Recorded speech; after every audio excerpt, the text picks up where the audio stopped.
President Carter, you identify as an evangelical.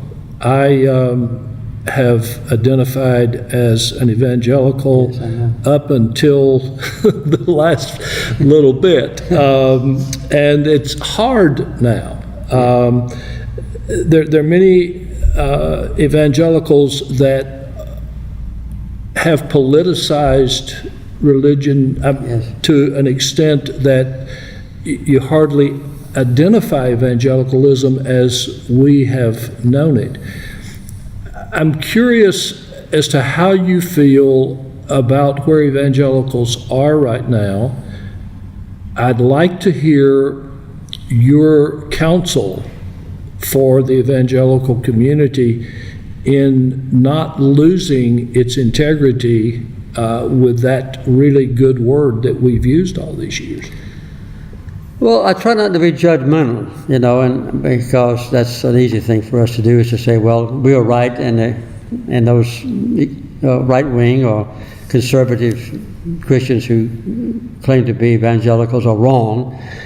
I've always tried to guard against that, not always successfully. I really try to reach out to those Christians who disagree with me on, you might say, political basis.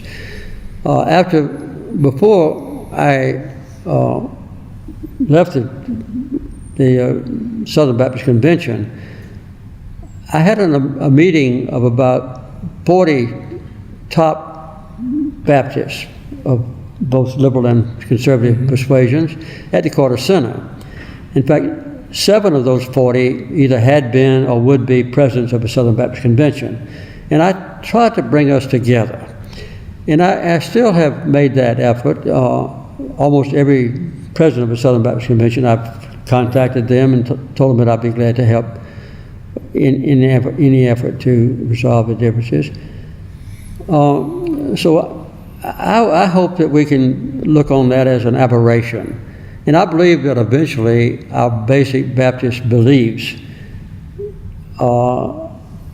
in the fact that we are saved by the grace of God through our faith in Jesus Christ, that if not other things, just that alone, will bring us back together. Mm-hmm. It might take a while, and maybe even as much as another generation, but I think that slowly but surely the animosities that evolved during the struggle for leadership in the Southern Baptist Convention are dissipating. Mm-hmm. And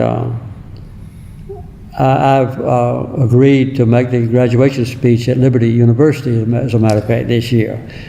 I was surprised to be invited, and I was surprised that I accepted, but I'm trying to write a graduation speech that will be fairly brief, but express some of my views and appeal to those many graduates of Liberty University to try to heal the differences that exist among Baptists and among Christians in general.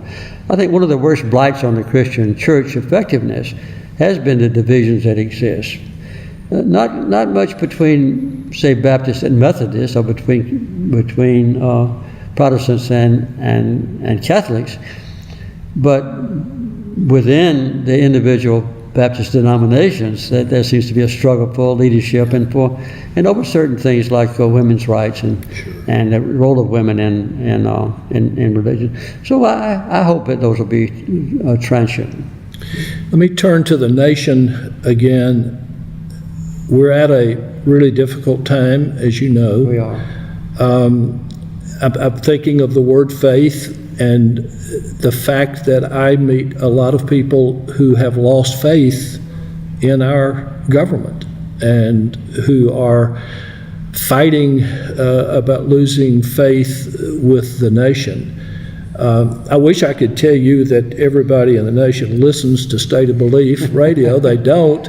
But for our listeners who are very interested, what would you say to them about how to get through this difficult time? I would say that I still have faith in America to overcome that difficulty. I've already described, how in the past history we've had faith in letting women have a right to vote, at least white women, and then later, after all women. We've had faith in doing away with slavery. We've had faith enough, at least legally, to do away with discrimination against African Americans and others. We still have a long way to go with those. But I think that America has principles embedded in our Constitution which is almost inviolate, but very slight interpretations by the Supreme Court. But I think we have that resilience, and we have a makeup of our population in its diversity or heterogeneity that is reassuring to me, because we inherit genes from our ancestors, almost every one of whom came here on an uncertain future, kind of like Abraham did when he went to the Promised Land. Yeah. And I think that entrepreneurial spirit, or willingness to look at new things and to try new ideas and to resolve difficulties with your own involvement, is what has made America strong so far. And I believe that the problems that we face today, a lot of people think they all happened since 2016, but they happened long before that. The great disparity in income happened long before the last election, and I would say that the mistreatment of poor people have happened long before this. When I left office, for instance, in the White House, there were about one person out of every 1,000 in prison in America. Nowadays, there are 7.5 times as many.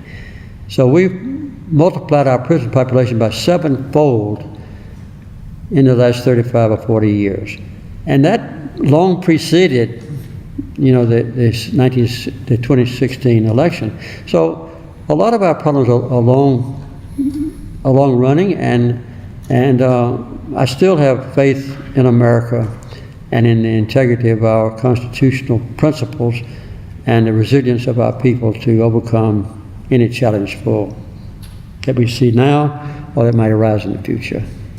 President Carter, I can't thank you enough for what you've done for our country, the contributions you've made through your writing, the great model you've been for a perfect gentleman who knows how to bring our country together and to help people. And I also have to thank you for being willing to be with us on State of Belief Radio today. Well, I've enjoyed it very much, the interview by you, and I also want to say that a lot of those compliments I can reciprocate, because your leadership in religious faith and in your radio in willingness to face the American people, with millions of them every week, and your commitment to Christian principles, in which I believe have been a strengthening for me. Thank you very much, Reverend Gary. Thank you very much.